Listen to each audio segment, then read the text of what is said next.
This is the Horse Radio Network.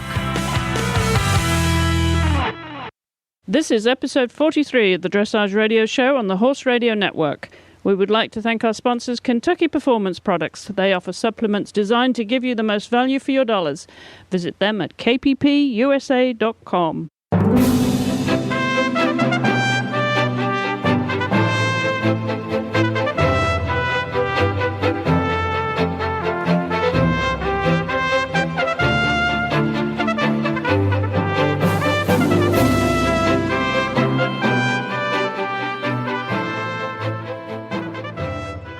This is Chris Stafford in Lexington, Kentucky. And I'm Heather Blitz in Wellington, Florida, and you're listening to the Dressage Radio Show. Hi, Heather. How are you this week? Well, I'm good, Chris. Things seem to be sort of settling down a little bit here in Florida for me, so that's a nice change. It's been really busy this year. You've had a great time, though. You have to tell our listeners what you've been up to since you were last on the show. You had some great results with Prince Paragon. Yeah, I guess since the last show, I've had him in his first CDI, and that's an international rules show. Last show, we were talking about describing those acronyms, and it's an international show. It's his first one, and I was super happy with his results there. And that's a lot of competition, tougher, I think, judging, and he still stepped up to the plate in a really great way. Ended up scoring in the top 10 in both classes, so couldn't be happier with him. Wonderful. Well, we're going to talk about him a little bit more later on in the show when we continue Paragon's diary. But we should tell everybody what show we've got coming up on the show this week. Heather, we've got Patrik Kittel, the Swedish rider. You know, he's based in Germany. He's going to be coming on the show later on for the first time. That's his first appearance here on the Dressage Radio Show. So we're going to share that conversation with you all a little bit later on. And we're also going to hear from Paul Cormier. He's the president of the New England Dressage Association. And part of our series of talking to the GMOs around the country, the general membership organizations of the United States Dressage Federation. Of course, there are so many of them around the country. As you know, Heather, they all, play a very important role in the organization of dressage competitions and clinics and so on, from coast to coast. And which GMO would you be in Florida, Heather? Don't ask me that, Chris. I don't know. I haven't been here long enough to find out. All right, put you on the spot there for a moment. Well, we'll find out before we talk to you again, so we know exactly where you are in the USDF's map. Well, apart from Paul, we have several items of news this week, and not least of all from the dressage affair which took place in Del Mar, California last weekend. Stefan Peters continued his winning streak. He won with Ravel in the Grand Prix CDI and in the GPS and the Grand Prix Special. And Gunther Seidel won the Kerr to music, the Grand Prix Kerr, with U2. He beat Jan Ebeling, and in third place, David Whiteman. But Stefan also won the Prix Saint-Georges with Weltino's Magic on 73.105. He beat Gunther Seidel there into second place on Trinity. And Adrian Lyle was second to Ravel in the Grand Prix and the Grand Prix Special with Wizard, and who she's doing so very well with recently, and hopefully going to get Adrian back on the show shortly. The last time she was on the show, of course, Heather, was in the quiz. Do you remember when she and Debbie McDonald took you on in the quiz? Yes, I do, and I remember how much we were runner-up in that competition. All right. Well, we won't be quizzing Adrian too much when she comes back on, and hopefully we'll get her here shortly to tell us about the season. She's having a wonderful season so far, though, Heather. Adrian doing terribly well with the horses over there, of course, trained by Debbie, really taking the West Coast by storm. And, I have yet to see Adrian ride, and I'm just really looking forward to that because she is doing so well. I'm sure it's going to be a really great thing to see, and hopefully someday I get to see her in person riding. That's right. And I should, before we move on, mention that Stefan's scores with Ravel were both 77s in the Grand Prix and the Grand Prix Special. So he's obviously continuing on a roll over there, and some really, really great results, and it doesn't all happen in Florida, does it? In this country, they do have some really good competitions over there on the West Coast, and so many riders, of course, based over there, Heather. Yeah, there's lots of competition out there. It's just such a shame that, that the two coasts are however many miles it is. Is it 2,000 or more, 3,000 miles apart? Mm-hmm. Such a big challenge for our country. It's a really big deal. But lots of top competitors on the West Coast. Absolutely. Well, I want to bring you an update on the progress of our friend Courtney King-Dye. Those of you who follow dressage will know that she suffered a very serious accident just a couple of weeks ago. And at the time of recording this show, she was still in a coma, but was being taken off the ventilator. And there are updates being posted by her husband, Jason, on the website. And we will put a link to that website on our show notes. So check that link for updates on Courtney's progress, and we continue to wish her well. And Heather, there's been a wonderful outcrying of support, and I believe people have been wearing green ribbons in support of Courtney, and obviously prayers and around the world for her full recovery. It's been an amazing rallying of support, hasn't it? Oh, incredible. Yeah, it really shows you how much that, everyone is behind such a wonderful person and great role model and great rider, just worldwide. She's got amazing support and best wishes behind her. She really has. Well, we will bring you news as we have it here week by week. But in the meantime, don't forget to check out her website there, CourtneyKingDressage.com. And more news from the West Coast, Heather. At the show at Del Mar last week, Tip Top, the Grand Prix dressage stallion of Leslie Morses, underwent colic surgery after suffering an acute attack at the show. And according to Leslie, he was standing in his stall at the horse show eating hay, and within seconds he threw himself down and was rolling. Dr. Rodrigo Vasquez of Equine Surgical Services in Rancho Santa Fe, California, operated on the 16-year-old Swedish warmblood and found a pedunculated lipoma strangulation, which is a lump of fat that had wrapped around 20 feet of distal jejunum and part of the ileum. Basically, Tip Top had a lump of fat that has been there for years, and that fat ball strangled his bowel. Fortunately, they were there to operate on him almost immediately. He was just a couple of miles from the surgery. And as we record this show this week, we hear that he is making a good recovery, and Leslie is optimistic that he will make a full recovery and be back in work before much longer. And I know, as you know, Heather, she was competing for, to qualify for the selection trials for the World Equestrian Games on Tip Top 962. Right. Yeah, we were expecting to see her in the selection trials, so still hope that she can get there and that he recovers well. And I'm super happy for her that they did get to it so quickly. I mean, that makes all the difference in a case like that. But man, those digestive systems of horses are so fragile, aren't they? They really are. It's amazing, for such big animals, how fragile they are, isn't it? And how quickly they can drop and be threatened, have been a life-threatening situation. And Tip Top is a big horse. Well, good luck to him and to Leslie, and I'm sure all the support of their team over there, and we'll bring you news as we receive it on his progress.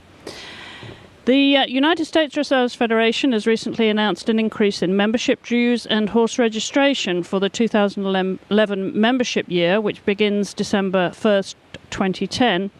At their annual convention last year in Texas, the following dues and fees were approved by the Board of Governors: for 1 year participating membership, $75, for youth, $60, and there are other categories of membership. This is the first dues increase that the USDF membership has seen in 7 years, and to get more information on those other categories of membership, there will be a link on our website to the USDF's website.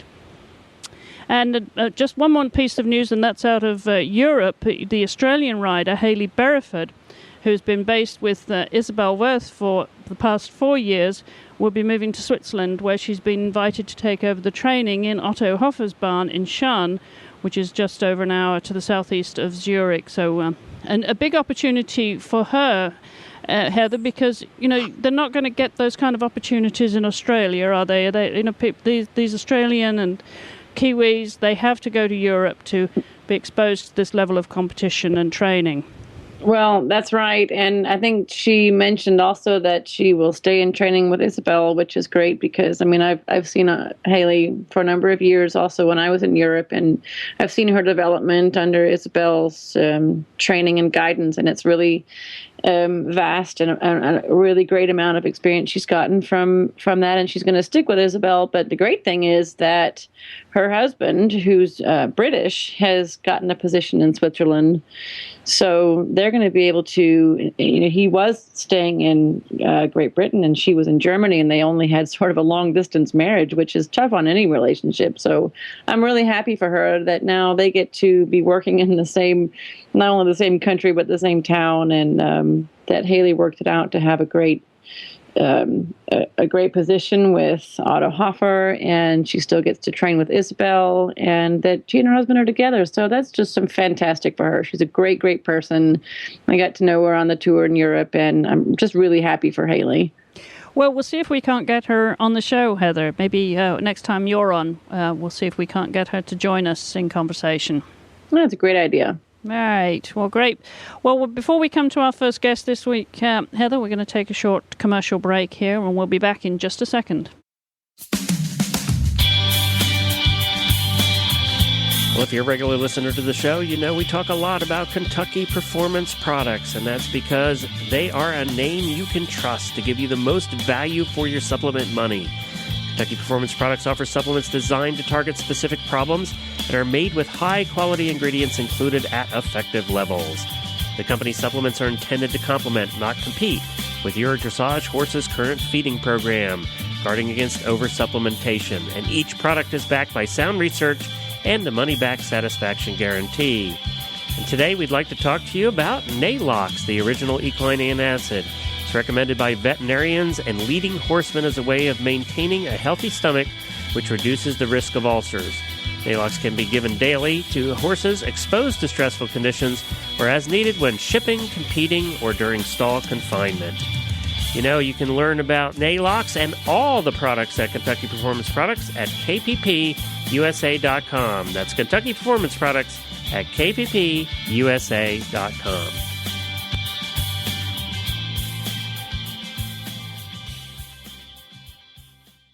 Well, our first guest this week is Paul Cormier. Paul is the president of the New England Dressage Association, and I thought it would be a nice opportunity for these GMOs, these general membership organizations of the United States Dressage Federation, to come on the show and tell us what they are doing at local level. So let's hear what Paul has to say.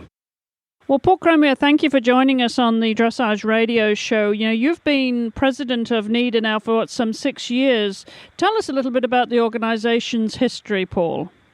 Well, NEDA was founded a little bit after the 1968 Olympics in Mexico. Our founder, Priscilla Endicott, was impressed with the dressage when she was at the Olympics in that year, and she came back to Massachusetts. And the way the legend is, she got a group of her friends who were into horses, and they got together and created NEDA. It was mostly Massachusetts people at the time, but they had great aspirations, so they named the organization New England Dressage Association. And it has spread to include most of all New England and New York, and we have some members throughout the country as well, some Florida members, and people just join NEDA because they want to know what we're doing and want to keep track of what's happening up here in New England. Well, that's quite a catchment area, isn't it? So what kind of membership numbers do you currently have? Right now we're hovering in the 1800s. We haven't broken the 2,000 mark yet, but I'm hoping we'll be able to do that maybe this year or next. We average anywhere between, all depends on the economy, but usually anywhere between 1,700 to almost 1,900 members. So what categories of membership do you have? Well, we have the usual match members similar to the other organizations, junior young rider membership, adult members. Then we have a family membership, which is usually it ends up being either spouses or parents and children, and then we have a business membership as well. Well, NIDA is well known for its quality of dressage. Certainly, it's known around the country. And you have a number of events, but you do other things too, don't you, apart from competitions? Well, we have our two shows, our 2-day spring dressage show in the spring, which I manage, and that's usually around Mother's Day. And then we have our extravaganza, which is the fall festival in September, which is a 5.5-day show, which is a combination of the CDIW regional championships, open show, open breed show, and regional breed show championship. And then we do our educational events, which happen also in the spring and in the fall. We have a spring symposium this year that's beginning of May with Bettina Drummond as the clinician, and we'll be exploring the French system of dressage training. And then in the fall, we have usually our big 3-day symposium, and this year the clinicians are going to be Stephen Peters and his wife Shannon. Well, that's a pretty impressive lineup there, Paul. And but you also have your year-end events as well, your year-end awards, I should say. We have a year-end award program. Yeah, that's all tied in. We have usually have our banquet on the same weekend as our fall symposium, and that's all tied in together with that. So that's. We award year-end awards for NIDA from training through Grand Prix in the junior, adult, amateur, and open categories. So we pass out a lot of goodies. Mountain Horse is our sponsor, and they fortunately have been giving us some very nice prizes to award our members who are involved in showing and receiving the year-end awards. Well, tell us about the scholarship program that you also operate, Paul. We have a scholarship program that we give out scholarships twice a year. Also, that is it's for NIDA members, and it is also in the same categories: junior, adult, amateur, open, and an international category. So, if any members want to apply for some type of financial assistance in pursuing their dressage education, they apply, and we have a scholarship committee that reviews all the applications, and we have a very subjective process, so it's not like somebody will just send us a line and say, I'm a friend of yours, how about some NIDA money?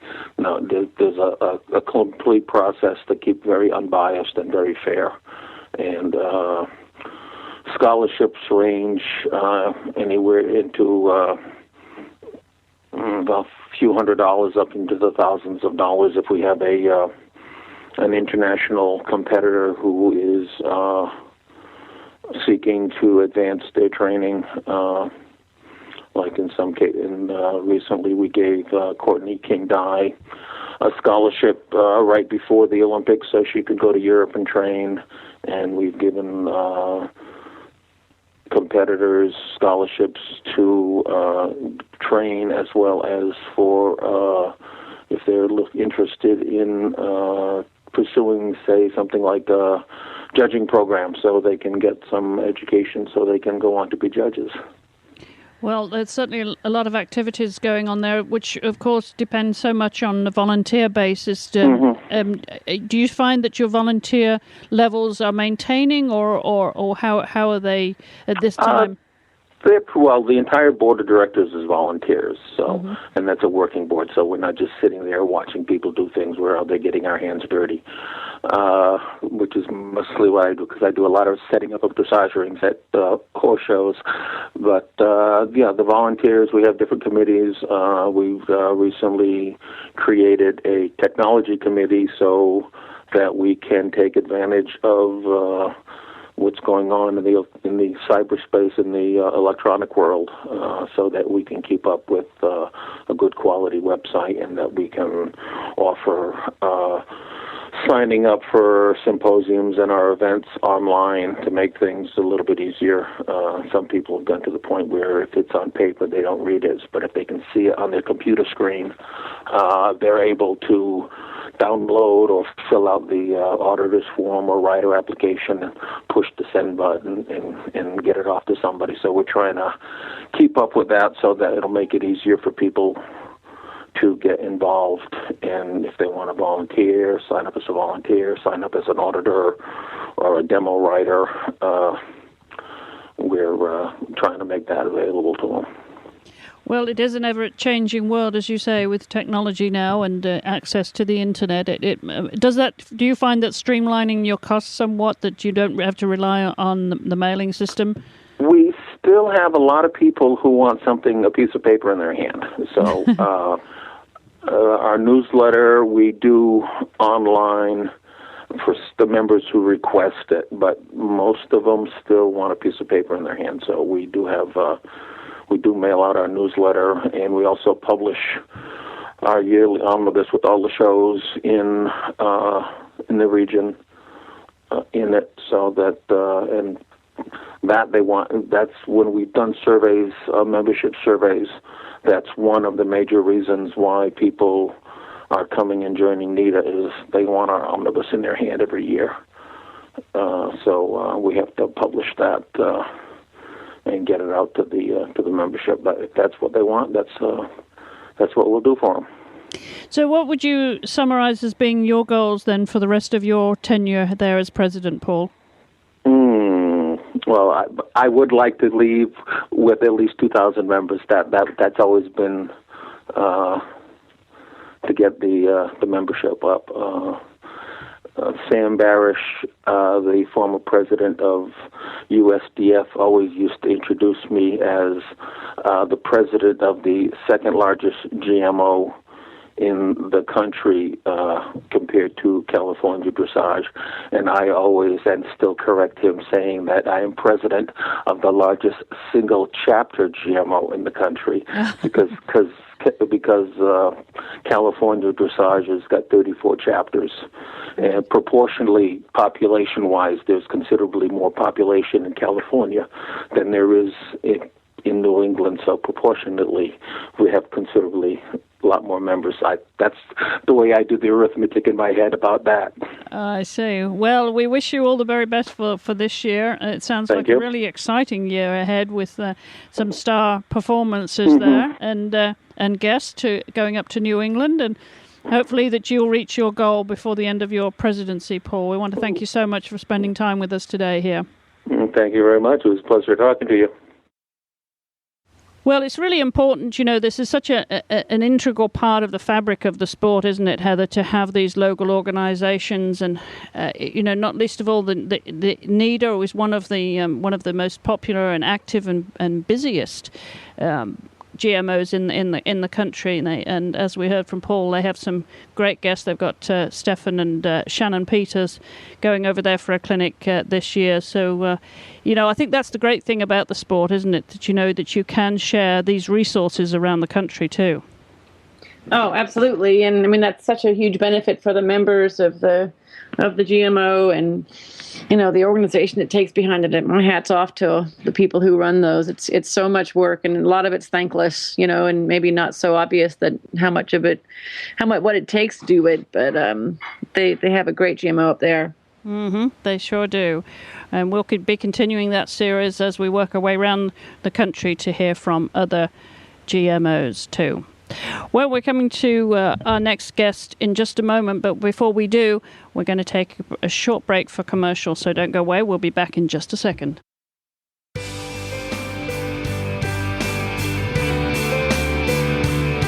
Glenn the Geek here, and we get many emails every week from people who really like the shows, and they ask how they can help support the Horse Radio Network. Well, you already do that by listening to the shows and by buying from all of our fantastic sponsors. And now you can add to that by supporting us directly and very easily. The next time you need something from Amazon, just go to any of our websites and click on the Amazon banner in the middle of the page. Then go on and buy your Amazon items. It won't cost you a penny more, just an extra click. But Amazon gives us a little bit back just because you clicked on the banner. Tell your family and friends to do the same thing. Every little bit helps us to keep giving you the quality equestrian programming that you have come to love. Thanks for listening.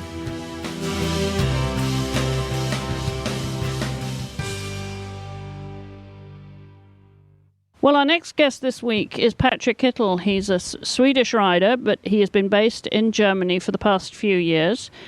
He is currently vying for his appearance at his first World Cup final, which takes place at the end of March. So I thought it would be a good time to catch up with Patrik and hear about that preparation. So let's hear what Patrik has to say. Patrik, welcome and thank you for joining us on the Dressage Radio Show. Well, thank you yourself. It's going to be a pleasure to talk to you, and it's the first time I'm actually on the radio show, so it's very exciting for me. Well, since it is the first time, Patrik, I thought we would introduce you to our audience around the world and let them know a little bit more about Patrik Kittel and where you're based in Germany and your stables and that kind of thing. So why don't you paint a picture for us of your training situation and where you live in Germany? Well, I live in a little town called Notteln, which is just about in the middle of Germany, and I have a really pretty stable, which I've been in now for 10 years. It belongs to a German older couple, and I have 14 boxes here and a beautiful place to train, a big indoor and a big outdoor, and I am really blessed because I have very short older shows. When normally my Swedish colleagues have to drive for 2-3 days, I drive 2 hours, and then I am on all the best shows in the world, so that's really great. That's a perfect location. But let's go back a little bit, Patrik, to your early days. Of course, you were born and raised in Sweden. And tell us how you got into horses in the first place. You were still just a boy, weren't you, when you started riding? Yeah, that's right. My first girlfriend, when I was 11, actually, she had a small Shetland pony, and I started riding there, and it was bucking around with me, and I came home to my mother, and I said, I want to ride the Olympics, and that was when I was 11 years old. So I was hooked from the first go. It's a little bit like, you ask a nun, like God called me, and it's a little bit the same with me and horses. Like, I knew from the start that I only wanted to ride. It's been a passion since I was a little boy. So when you say your girlfriend introduced you, so were you hooked on the horses or the girlfriend as well? Well, I was quite hooked on the girlfriend as well, but that didn't last, obviously, so long with the age of 11. With the horses, that was on to be a longer relationship. So at what point did you say, okay, dressage is my chosen sport? Did you do other sports and try those first? Oh, yeah, I did everything. I was a little bit, I stood in a jumping stable in Sweden, and I was jumping, and I rode up to 130 and 140 in jumping as well for a short time, but then dressage always started fascinating me. My mother bought me a really young horse. We didn't have a lot of money, and she was just doing her doctor education, and we bought this horse for 700 euros. And my mother said she had such a pretty color, so that's why we bought it in the first place. And I educated it, and it started learning changes, and I just got fascinated about the sport and just fascinated about teaching horses to do stuff, and that's still one of my biggest passions, is to, the first time they do a couple of baby steps in Piaffe, or they do the change the first time, or you do your first St. George with them and you feel, oh God, what a potential in this horse. And that's still the part I enjoy the most, almost even more than the competition. So did you inherit this horsemanship, Patrik, or was it in the family, or did you start a new trend? No, I started a total new trend. My granddad was a little bit like on the Hungarian prairies riding, but apart from that, there was no one in my family. And my mother always was very supportive of me. And when I came home and said, I want to ride, that's the only thing I want to do, she said, okay, your choice, do whatever you like. And so she got hooked on horses a little bit together with me. But apart from that, we have absolutely nothing in the family before me.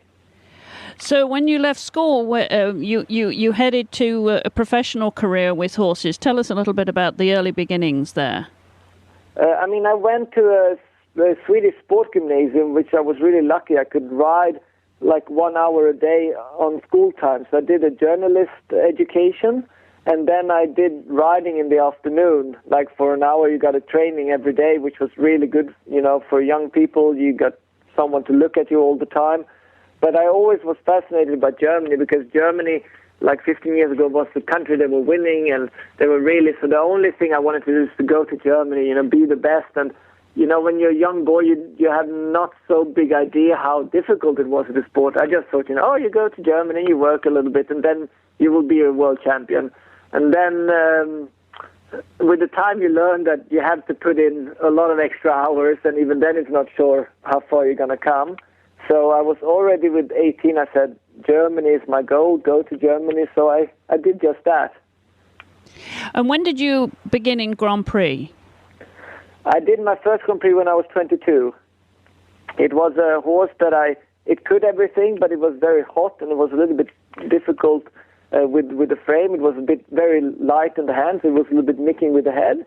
And it was called Santana, and I learned incredibly a lot with it. And it took me to be a reserve on the Europeans already in Arnhem, and that was my first Grand Prix horse. And after that, I have now done, I think, around 30 horses, either educated in Grand Prix or competed to Grand Prix. So I'm a little bit proud about that that you can do so many horses, and you can have new good horses coming up all the time. So when did you start your own business, Patrik? I started my own business 2005 called Outstanding Stables. It was, before that I my mother helped me a lot, and I had a little bit of a scholarship from Sweden for sports students. And then 2005 I thought, okay, it's time, you have to be on your own legs. So that's when I grounded my company. And I started off with 3 horses and a little flat for me, and it's just been growing and growing. And how many horses do you now have in training in your stable? I know your number one rider is Scandic, and we'll talk about him in a little bit. But tell us about the other horses and what a typical day is for you. Well, I have a total 14 horses, but from those 14 horses, 3 is from my girlfriend. And I have in total around 8 Grand Prix horses at the moment in the stables, some from clients, some for sale, and obviously my competition horses. And apart from Scandic, who is my absolute number one star, I have also a very, very good sponsor. And she has 2 horses, one called Florette Ass, which I was just really good with in Bremen last weekend. He was 3rd in the Grand Prix and 4th in the Cure with very good scores. And they also have a very interesting coming up younger horse who I won the St. George with 7-2, also in Bremen. So I'm really lucky at the moment. I have a lot of good young horses coming up, and I still have a couple of good Grand Prix horses so that I can go all the way. Well, all the way for at least for the next few days is going to be the road to Hertogenbosch for your first World Cup final and riding Scandic. Tell us a little bit about your preparation for that. Obviously, a natural progression for you with this horse that's destined for the team again for the World Equestrian Games. But this is the first step to that. Tell us about that preparation, Patrik. Well, I'm trying not to prepare too intensively. I just, I see it like a show like everybody else. I mean, it's, the arena is 2060 and it's the same judges who judges you every weekend.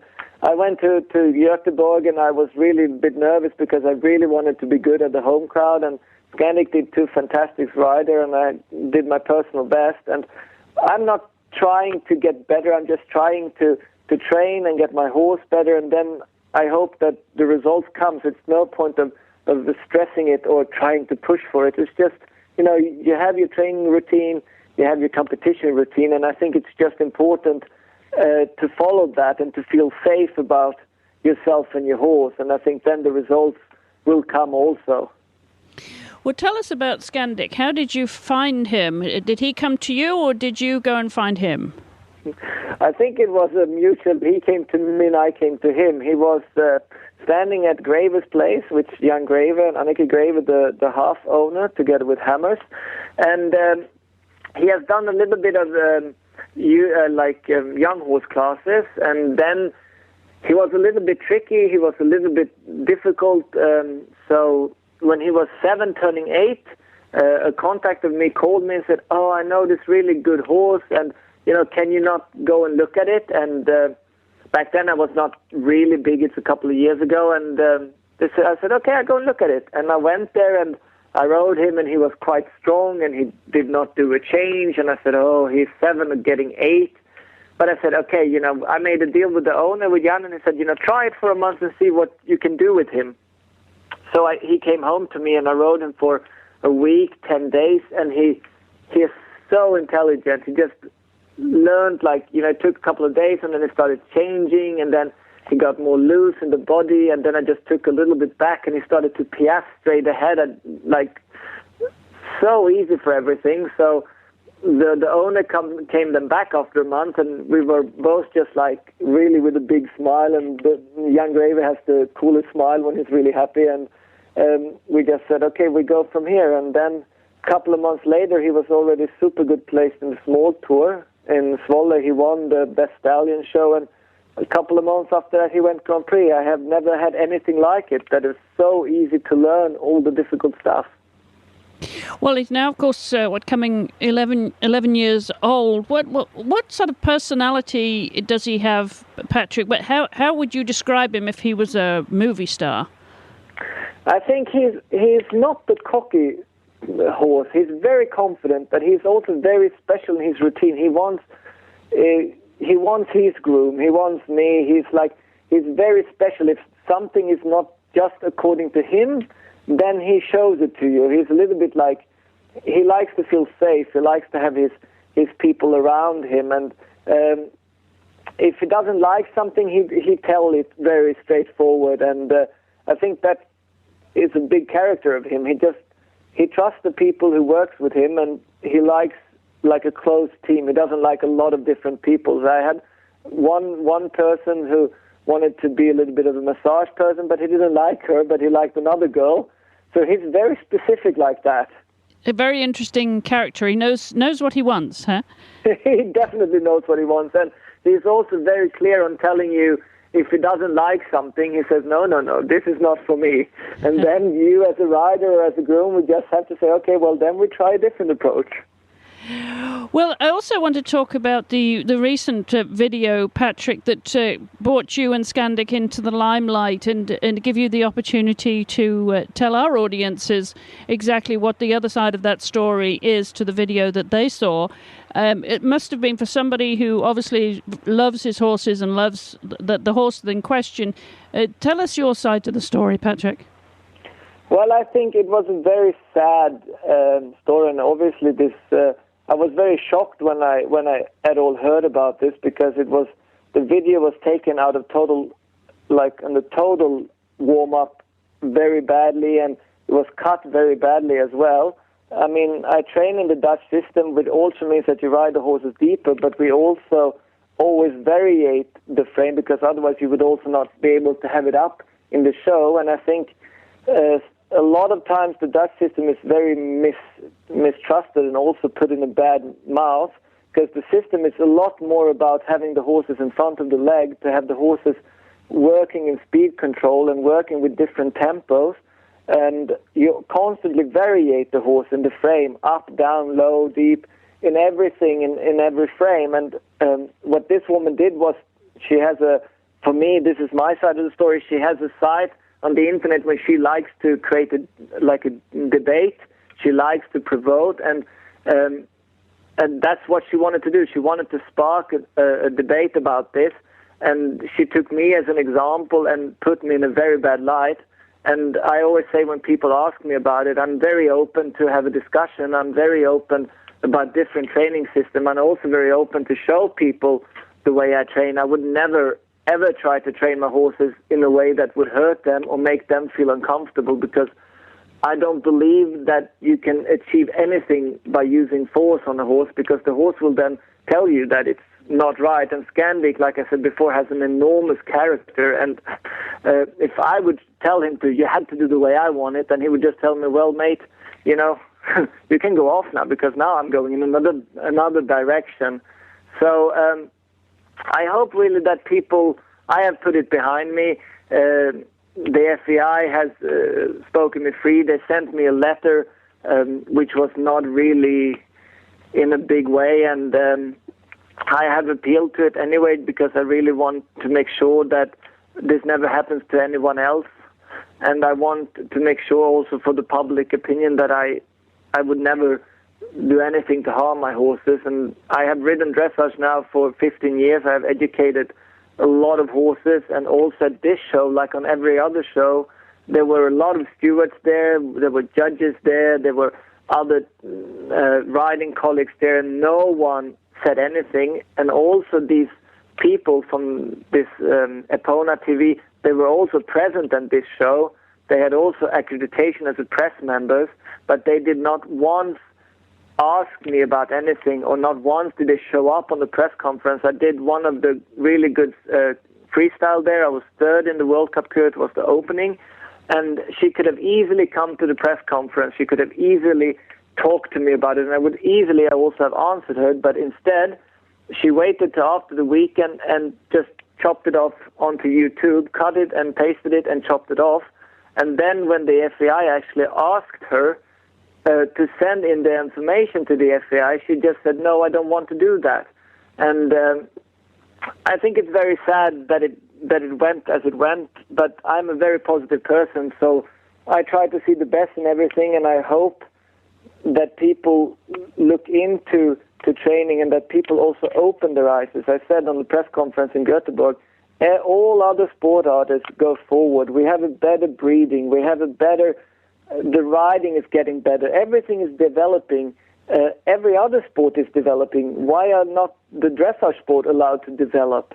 We have so much positive in the sport at the moment. We have like super horses. We have super sport. I mean, I just wish that people would try to see the positive in it, like everybody does, and instead of just going on to the negative side all the way and criticizing, have an open dialogue about everything. I think is totally okay.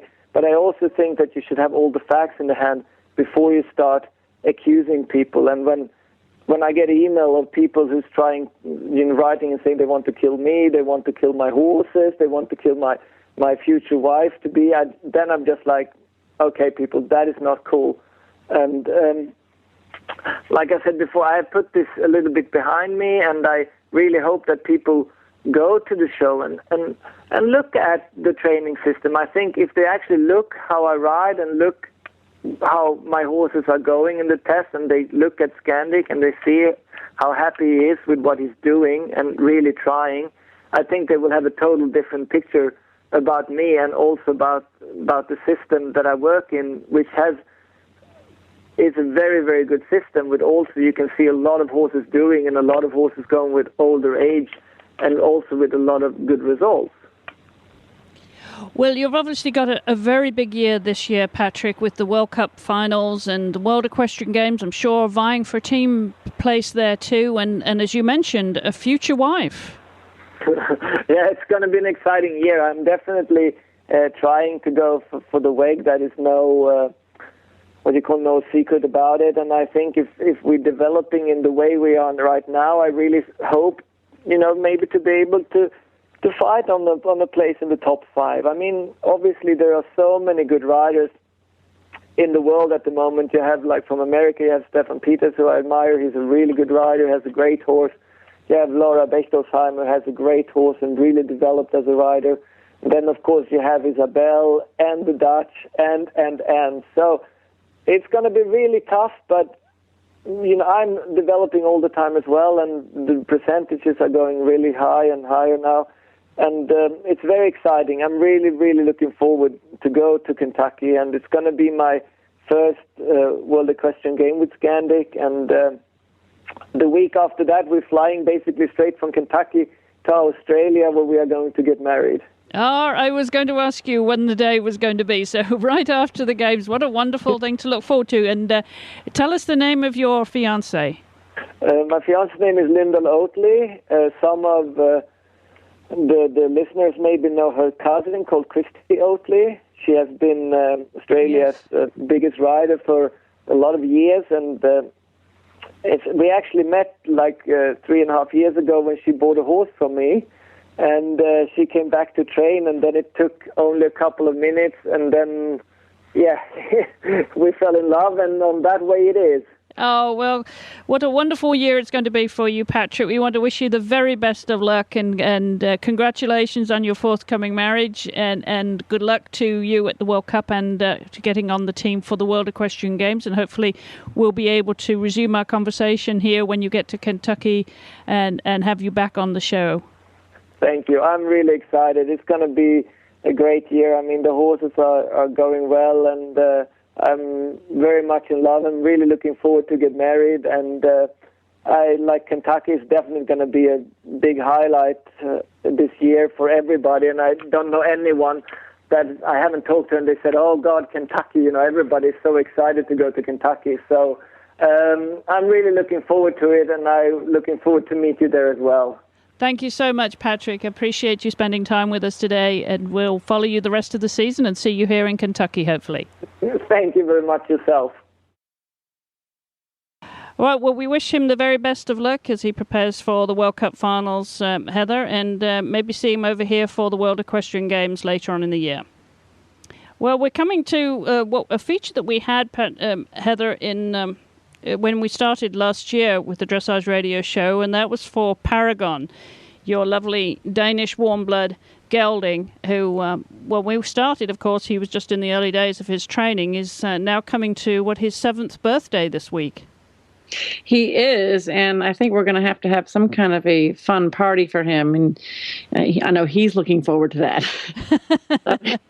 He is. He's coming 7. You know, you wouldn't know it by being around him. He acts like he's already been around the block a few times. He's just such a mature soul, but he is just coming 7, and his birthday is on the 20th of this month, so we'll have to take pictures in his party, and I'll have to post them on his. I'll have to see if he wants to post them on his Facebook fan page.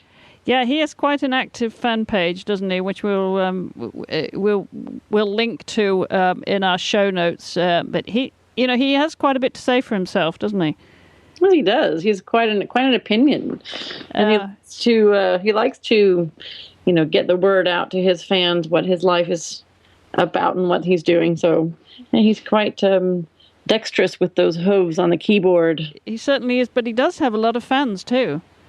Yeah, I think he does, and it's just the beginning. I think his fan page was only started a month ago, maybe. So it's building every day. Yeah. So what's new for Paragon now? Because you finished showing him for this year. You mentioned earlier in the show that you did your first CDI with him. So what next for Paragon? Is he just going to be working at home, concentrating on training now?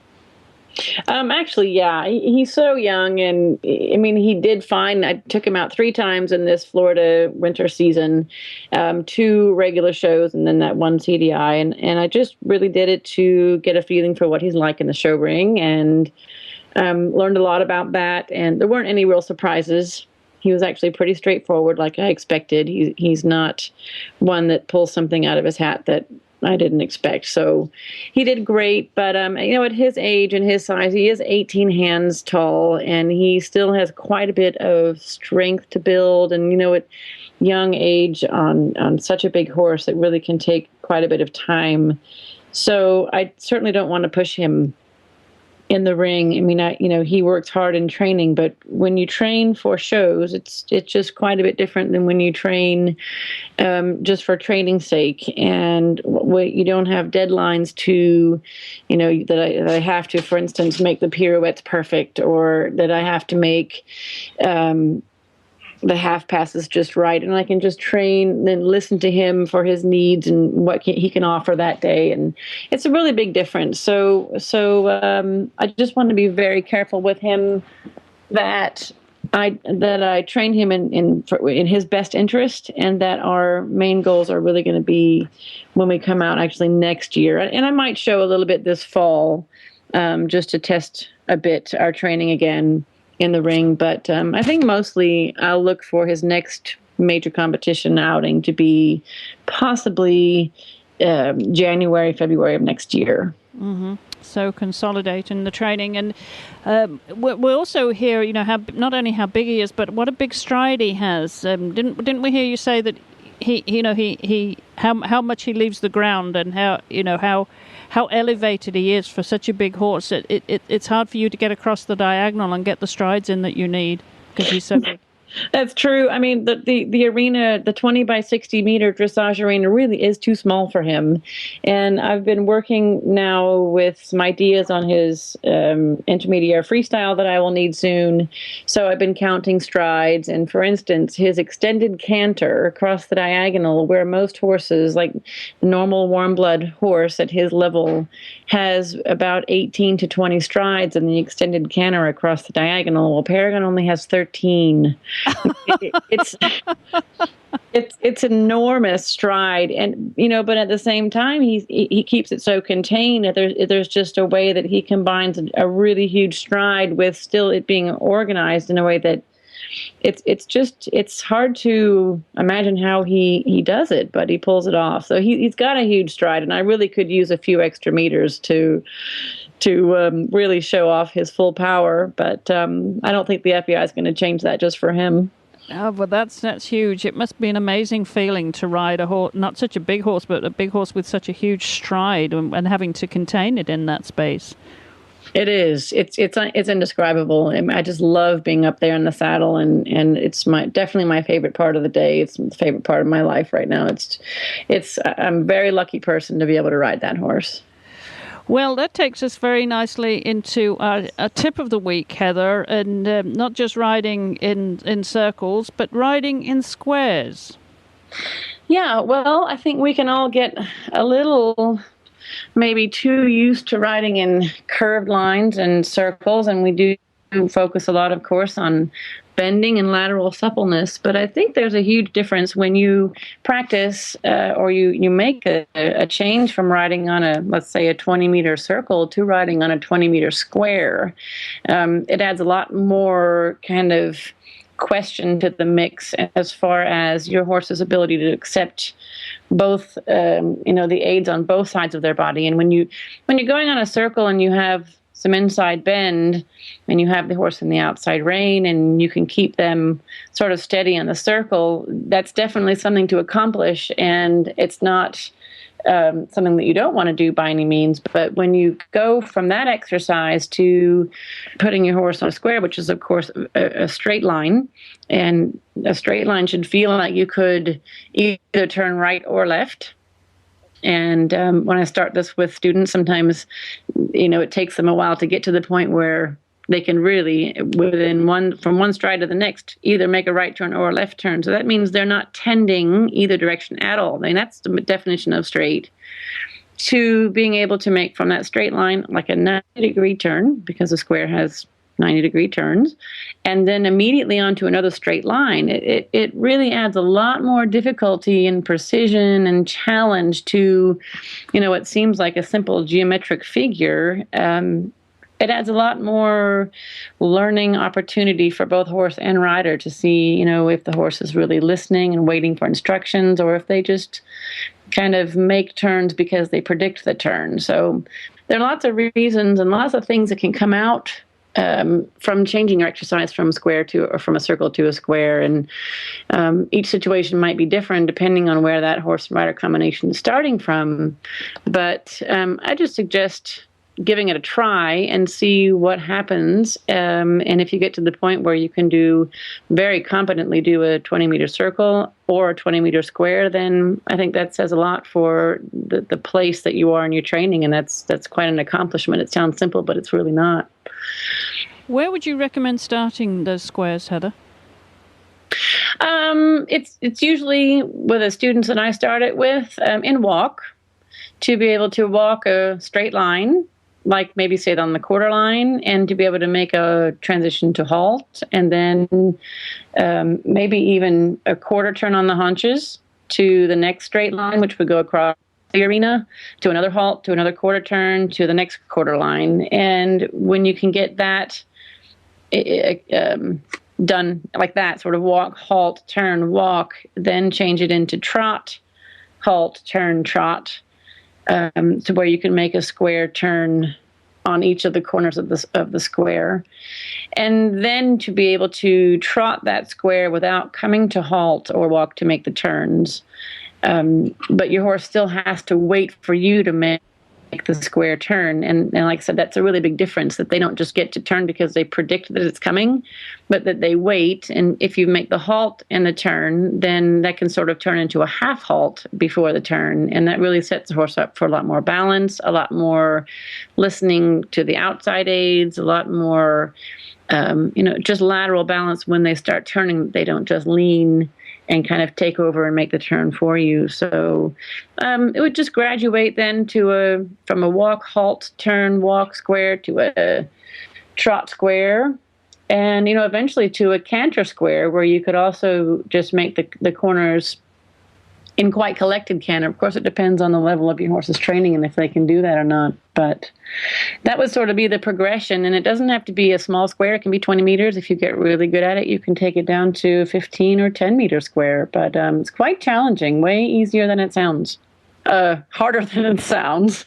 Harder than it sounds, absolutely. Yeah, because you don't want your horse to fall out on his shoulder as he squares up out of those corners too. It's so easy, isn't it? And it's all about keeping the horse centered.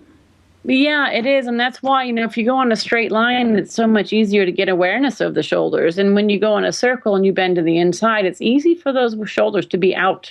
Mm-hmm. That's pretty common to see. So when you have to make a straight line that, like I said, does not tend one direction or the other, I send my students across the arena, let's say from E to B, which would be, cross-secting the arena, and I tell them, don't turn until I tell you which way to go. Yes. And, I wait until the last second possible. If I say left or right, they better be ready to do either one. And if they know I'm going to say, for instance, to go right, then those shoulders can start already going left.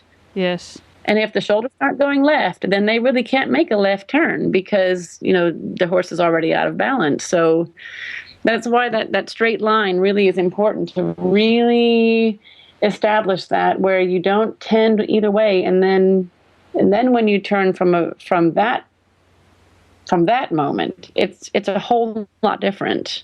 And your horse should be feeling that too, that he shouldn't go around predicting what you're going to do next. He should be listening to every second to hear what you want to do next. Mm-hmm. Absolutely. Don't have him anticipate and tell you where he's going to go. That's right. All right. Well, a great tip. Thanks so much, Heather. Appreciate that.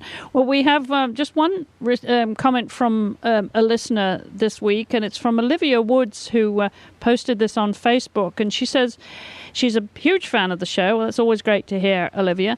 And she was wondering if maybe we could discuss finding a working student position. She says she's a young rider with limited resources and feels the best way to progress in the sport is by getting a working student position. However, she's found that this isn't as easy as one might think. And she's based up in Ohio. Heather, any thoughts on and advice that you can give to Olivia? Well, I would suggest to her, first of all, to go to the top. If she has anybody that she really admires or really holds in high regard, go directly there. And if you don't know how to get a hold of that person, of course, the internet's the best resource we've got these days. And Google or search around until you can find out how to contact that person by website or email. Or at least somebody who knows how to get in touch with that person. I would say start at the top. Dream big and go for, what your ideal dream position would be and go from there. Of course, if that person doesn't have the position available, then, maybe they can send you somewhere else where they might recommend something like that. But I would get the word out there. Don't be shy. Whoever you admire or you'd really love to work for, they're real people too, and they need positions. Sometimes they will, sometimes they won't, but you just have to get the word out there that you're looking and there are lots of positions available, and I know there are lots of people looking as well. But just get out there, get in the mix, and definitely don't be shy or thinking, oh, you're not good enough to do this job or that job. Just if you've got the dream, follow it. And we're lucky we can Google whatever we want to Google to find out. And, with a network of dressage professionals out there, you're likely to at least get a lead to another direction. I think you could probably find out as you go, but I would suggest the internet as the way to look. And of course, we mentioned GMOs as well this week, Heather and Olivia. That might be a way to try your local GMO, see if they have any leads for you, and go on the websites, go on the forums, and the dressage dressage community has its own social network as well. There are lots of networks, as you say, out there, Heather, on the internet too. And if you, as Heather says, have a particular rider that you admire, then maybe go to their fan page and post something on their fan page, see if they have any openings, because you just never know. And the internet, as Heather says, is a wonderful resource.